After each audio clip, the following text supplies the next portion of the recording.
What's up guys, and welcome to Silent Night 3, the largest international Nerf event ever held, played at an absolutely massive multi-story, multi-building, fully abandoned college now named Tian-quan Tactical Training Centre, located in the Miaoli province of Taiwan. The year is 2149. Humanity has fallen. The AI defense network Aegis Protocol, created to protect mankind, has instead turned against it. Rumors say that deep within this training facility lies the Aegis core. Whoever captures it wields the power to reboot the world, or end it completely. Silent Night 3 is a heavily story-driven 2-day event with 4 teams fighting for the Aegis core. We have the best team because we are the cyborg and the Eclipse Warrior clan. You know why? We have ChatGPT, this one AI. Cyborg Remnants, if you look at the name list, we are a bunch of retirees. I will carry on the spirit of the former safety officer because it's part of my argument. So for my team, please remember, after this, go and sleep well, make sure you got 8 hours sleep, eat well first, brush your teeth, get yourself hydrated for tomorrow's game.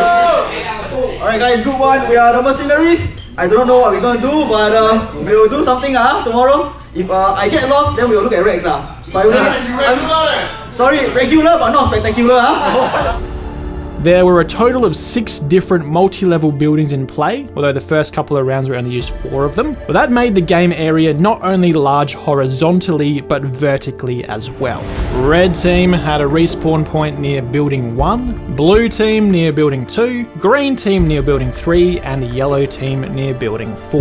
More respawn points and buildings would become available later in the day, but not for mission 1, which was titled Capture the Mercs. So it turns out the facility has a defense system guarding the core. These are known as mercenaries. Some of the international players, such as myself and Liam, were chosen to be these mercenaries. We would already be on the field when the game started, and the first team to kill us got to recruit us permanently for the rest of the 2-day event. Before I head out to the field and get ready, here's a quick overview of the kinds of blasters people were using throughout the days. Stephen from Break Ice had provided a lot of HPA worker Harriers, which were the bread and butter, most common blaster being used. There were also huge tanks of air that players could refill from between the rounds. But there were of course players like myself using manual springers. I used a Saber Ultima. There were quite a few AEGs like the Sweetheart Storm. There were a wide variety of bolt actions. And there was even someone running an HPA JSPB. And even this fun little contraption that fires multiple darts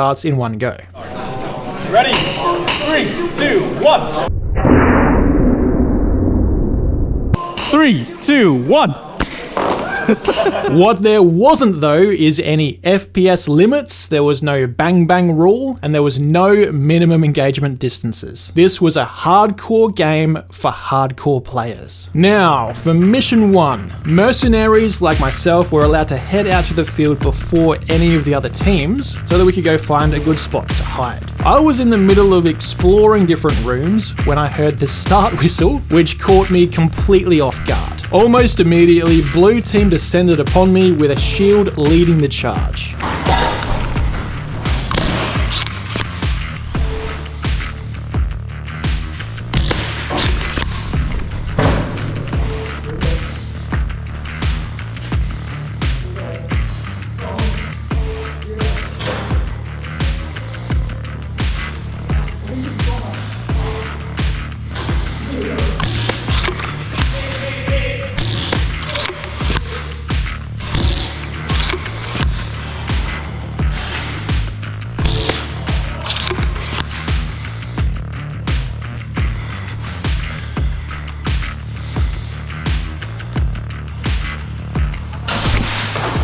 Pinned down in the room, I had no option but to bunker down, and then a second shield user turned up after I'd already killed the first one.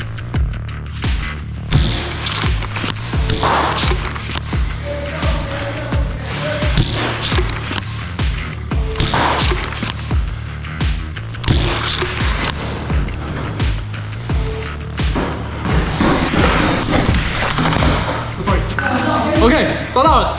Come with me. In the end, flanked by a flywheel user, blue team now had to escort me back to their respawn point, and then I'd be captured to join their team. Yeah. 帮我江爸帮我压一下那边。压。That's your spawn? Yes. Yeah. There you go. With me now.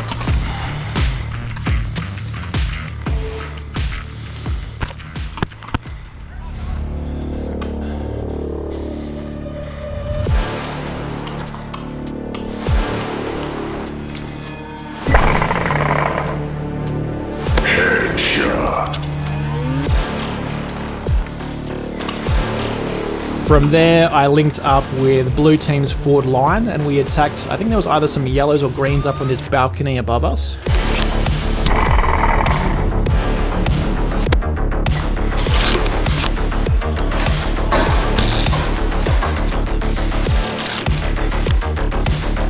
And also, when you die, you can either go all the way back to your respawn, which might take a bit longer, or one of 2 designated team medics, so 2 per team, can put a band on you to revive you as shown here. Now, after being revived by the medic, I spotted an enemy player skulking around by the blue respawn point, something I would do myself usually during a game, so I made it personal that I would go take them out.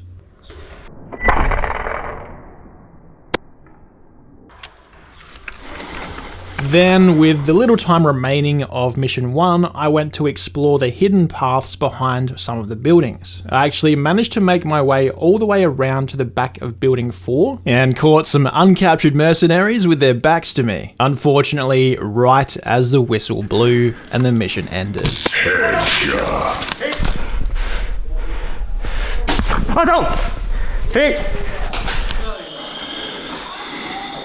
Now, for this first day of gameplay, I was considered a unique and special merc who could change team each mission. This was specifically so that I could get footage playing with each team at each location on the map. So for mission 2, I joined up with yellow team, whose building I'd snuck up on at the very end of that round. Mission 2's goal was to capture respawn points. These were additional respawns over the ones you start with. They were indicated by large-scale dice, so you flip it to your team's color, then at the end of the mission, the colors would become permanent, affecting additional locations you could spawn from for the entire rest of the event. Yellow team's starting respawn point was the top of the stairs, and we had decided to split up into 3 separate strike teams, with mine going straight to the second floor window to provide overwatch for the road below. This actually gave us a pretty dominant position over red team as well, because their spawn point was down and to the left where those pillars are, I could shoot very clearly into. So for the majority of this mission, I was just making red team's day miserable for them.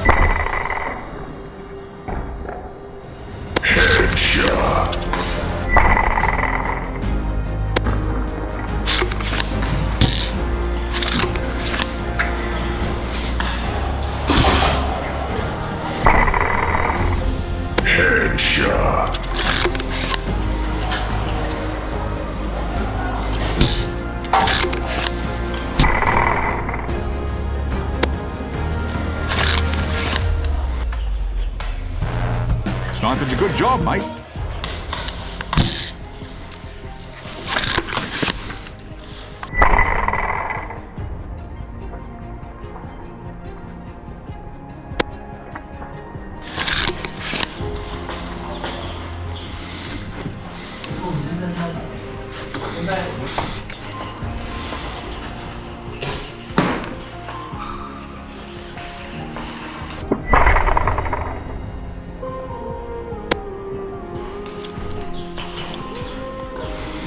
Got him. Just hold this position. Push. They are pushing that side. They are pushing the right side already. Oh, our team is? Yeah, our team is pushing the wing. Eventually, I decided to switch things up and moved further into the building, finding a great position to fire at green team from, which, given the lighting, they likely couldn't actually even see me. There. That window? No. You can here. Ah.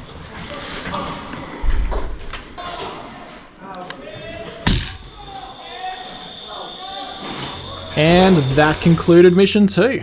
In between rounds, seeing as we were at an airsoft field, I wanted to have a shot with an airsoft pistol. So I borrowed one from a blue team member, shot at this blue sign. It was way more accurate than a gel blaster. Also, for the next mission, I swapped to red team after pestering them the whole last mission. The goal of mission 3 was to locate and collect different colored floppy disks, which contained the data required to ultimately activate the Aegis core. Red team, despite my best efforts last round, had actually captured a few additional respawn points. We've got one spawn point here, we've got another spawn point here, and we have a third spawn point here.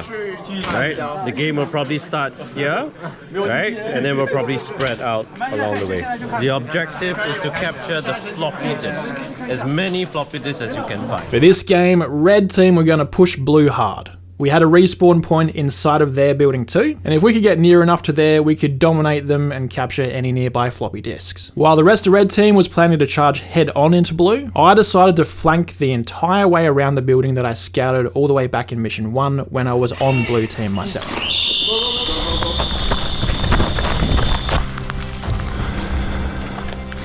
So I've now made it within visual of blue team's main respawn point, and I was yet to be spotted. However, players kept going back and forth to come back alive, and I quickly realized there was only one way to get close enough unspotted, and that was to crawl. I knew I'd probably lose a bunch of my mags crawling, so I left them all by the tree. I only brought one in my blaster, plus one that I was holding in my spare hand. After crawling for what felt like 5 minutes, I was now in range enough to take out this blue team scout.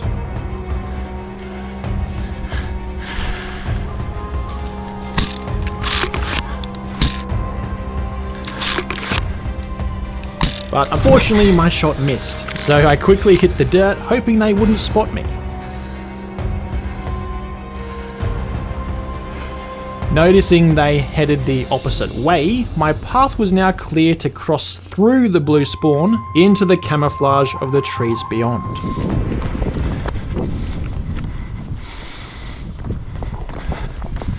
Exactly where I wanted to be. From this position, I took out blues without them even knowing I was there.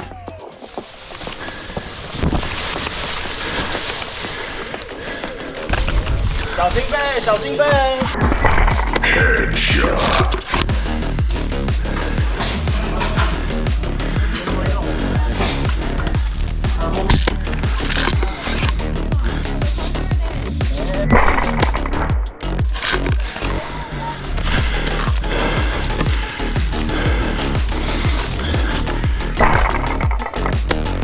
Good things have to eventually come to an end though, and finally with this kill I realised I had been spotted. And once this player went and respawned, I knew my position was going to be blown, because they have a radio. So in a last ditch effort, I ran into the closest room I could get to, which was an old bathroom. I set myself up with the smallest gap I could make to take out any blues who approached me, as I had now very much awakened their entire hive.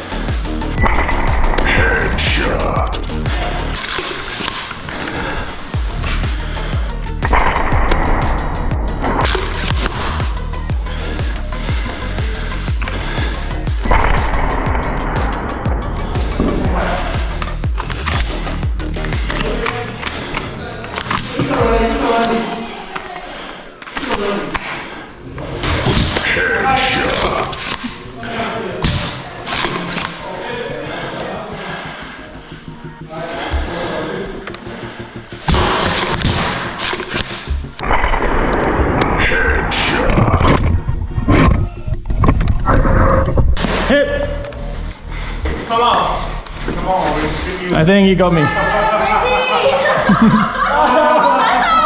Oh, you got me? I thought it was him. Good job. Now, by the time I got back to Red Spawn, the mission was over, and I revealed what every other merc would also now be revealing, that we had all been carrying a black floppy disk unobtainable anywhere else the entire time. I surrendered that floppy disk to Red Team and then parted ways. There's only one more mission for the day and only one more team I haven't played on yet, so I got Green Team to do the honors. Are you going to be green? You swap every time you swap. Alright, brother. Welcome. And we can jump here. Mission 4 was titled Expansion. Buildings 5 and 6 were now added into play with their own dice to capture respawn points inside of, but also every other dice was now reactivated for recapture as well. The end of this round was going to decide where all of the respawn points were for the following day. And Green Team's strategy was to have a few of us on the upper levels in case anyone tried to take Green's territory. Being sandwiched between blue and yellow wasn't ideal for Green, but soon enough we found yellows were on the attack. I could hear yellows on the level below me shooting at my teammates, but I couldn't get a good angle on them from where I was. So I decided it was time to push right into yellow territory.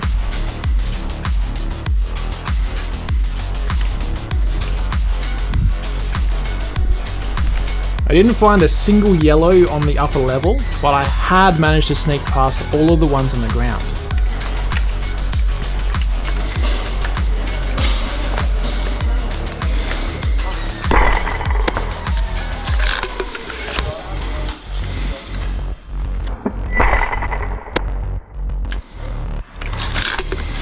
From this same window, I also now got shots onto blue team who was starting to push up on my green teammates.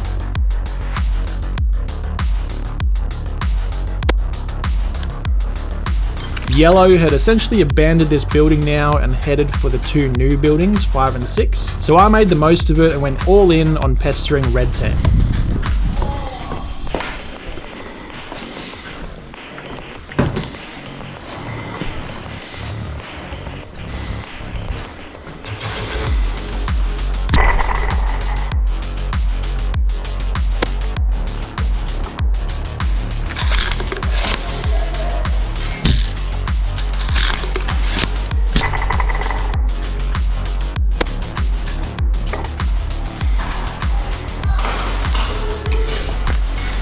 Backtracking a bit now, I noticed one of my teammates was doing the exact same thing as me, and that's when the whistle blew for the final game of day 1. We boarded the bus back to the Golden Tulip Hotel, formed an optimal formation for unloading everyone's stuff, and headed in for a buffet dinner and marksmanship competition. This year there were 7 reactive targets set up in different locations. Players had to hit the first one, then swap to their left hand for the second one. They had to run a short distance and crouch shoot the third.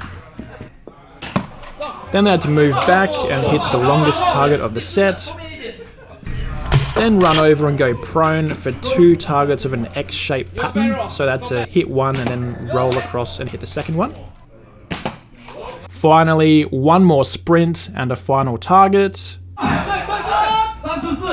before hitting the red button to record their time. Now, when it came to my turn, Bear had thoroughly shown our table the true best use of an M-lock slot. And I decided that, in my infinite wisdom, I'd try my run with no sights whatsoever. That was an absolutely terrible idea. I ran out of darts in my mag and recorded a did not finish, but someone had to be the joke of the marksman comp this year since it wasn't going to be Justin again. After the dinner, a few of us headed out to a night market. Bear won a couple of airsoft balloon games, claiming victory over us Aussies who kept losing them, but ultimately we didn't stay out too late because tomorrow was going to be the big final day of Silent Night 3. Only one team can claim the Aegis Core. Will it be red, blue, green, or yellow? Find out in a bit, but first, for an intermission, here's some footage from the trip that I didn't use in the original release of the videos.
What's up, guys, and welcome to the epic conclusion, the grand finale of Silent Night 3. Which team will find the Aegis Core and reboot humanity? Well, you're gonna find that out now.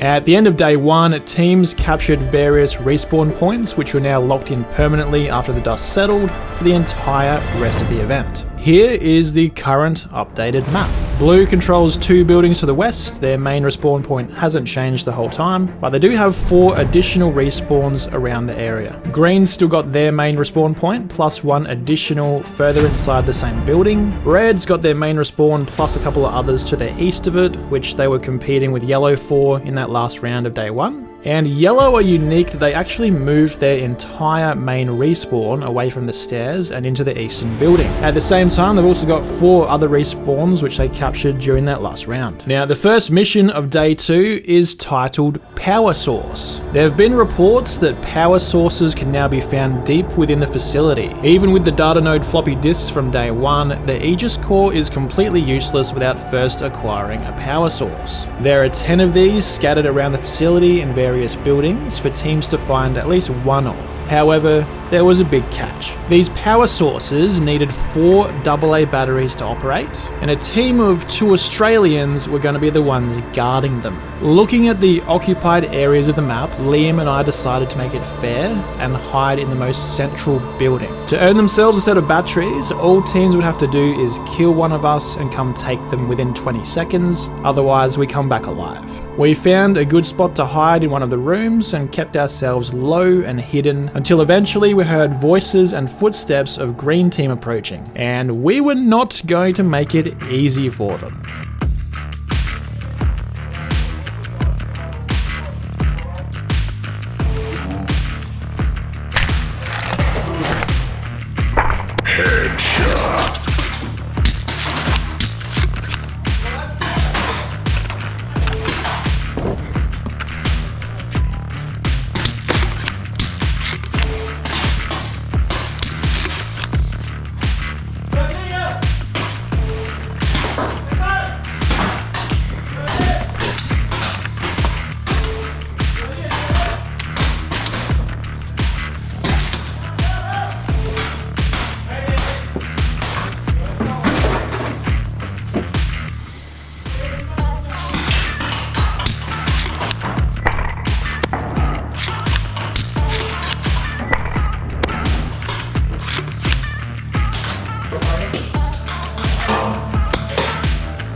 Liam got himself hit, which naturally starts his 20-second respawn timer.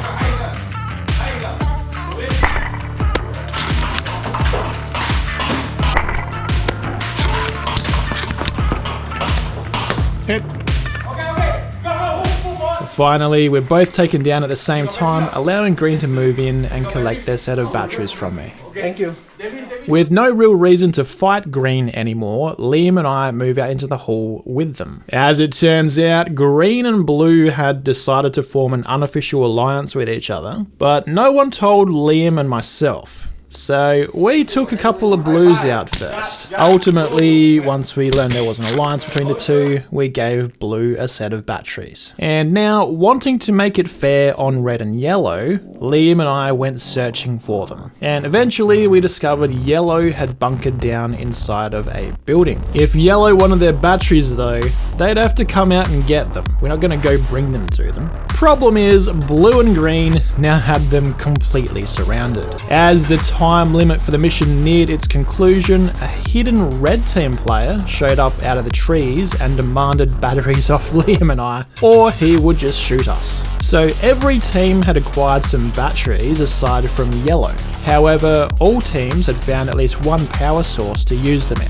Very luckily for Yellow Team, for the final mission, an actual proper alliance would merge the 4 teams into 2. The team with the most respawn points and floppy disks combined would get to merge with a team of their choice, and that leading team happened to be Blue, and they chose to merge with Green. So Red, of course, is left to merge with Yellow. Here's a copy of an updated map which actually looks very even, and it could be anyone's game for the final round. Now, speaking of that final round, the mission was titled Judgement Day.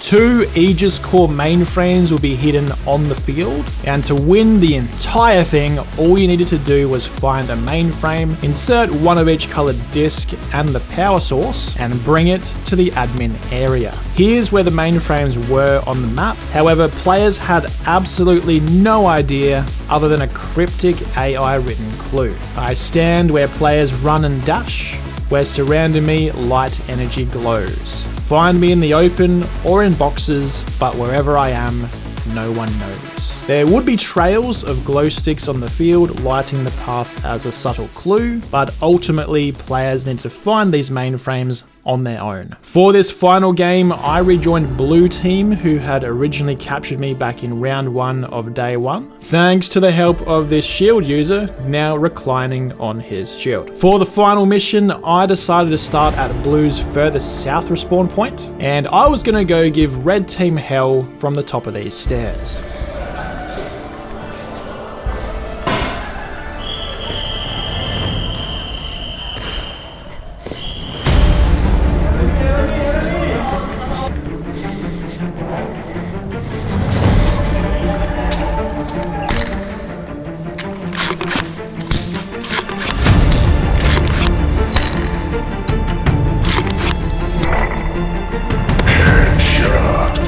Little did I know, right behind these red team players on the court was one of the mainframes. So my choice of position here may have actually been very impactful in holding them back.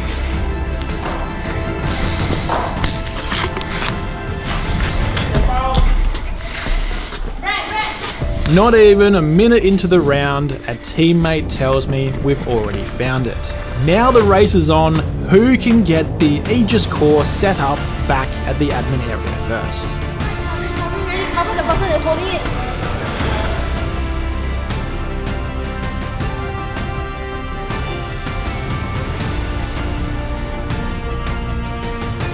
Have we got it? Yeah, we got the supplemental. Then they're assembling it now. As it turns out, it was us. And it wasn't even close. Blue Team were in there right now setting up the Aegis Core with no reds in sight. We win the game. GG's! Have you got comms? Maybe announce that we've won.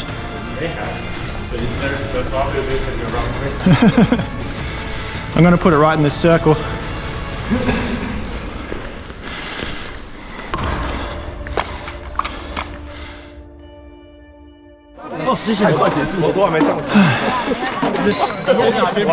Good game. Now, because that was over so quickly, we decided to play it back, but make it heavily weighted against Blue to see if it was just a fluke. This time, Blue have to capture the Aegis Core and Red have to defend. Blue Team have to reach the chair that was Blue's original respawn point and activate the core to win. Oh, and we only have 1 life to do it in, so this is going to be a very difficult job for Blue Team to pull off. But if we manage to do it, it'll be a legendary double victory.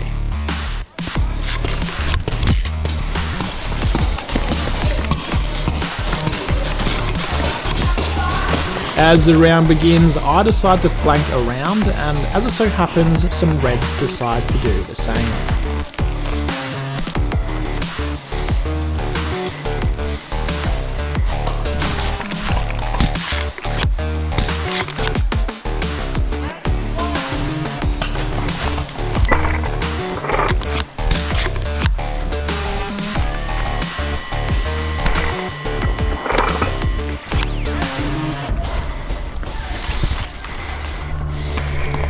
Oh, hit. There's only 1 life. Oh, we can just go back and watch. I might have been taken out, but the fight continued on, and despite all odds, Blue managed to place the Aegis Core and pull off the miraculous double victory.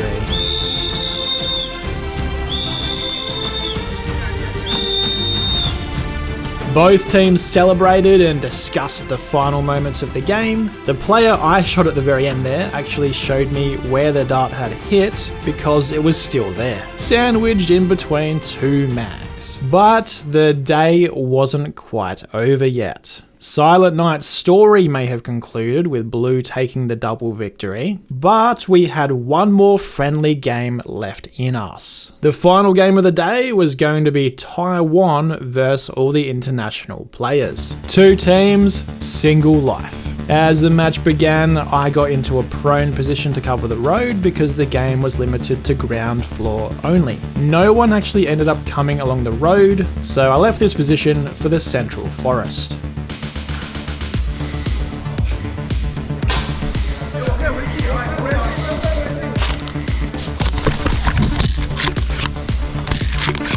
Contact! Contact in the forest!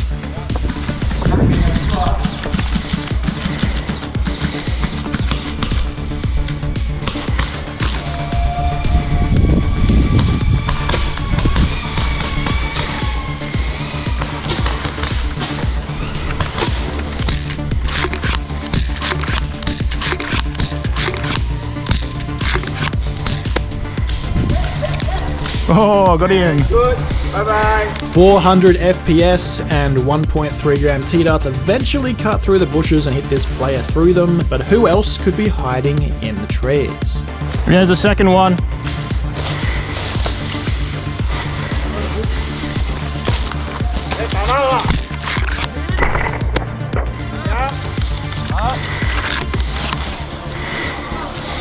Where's my hand?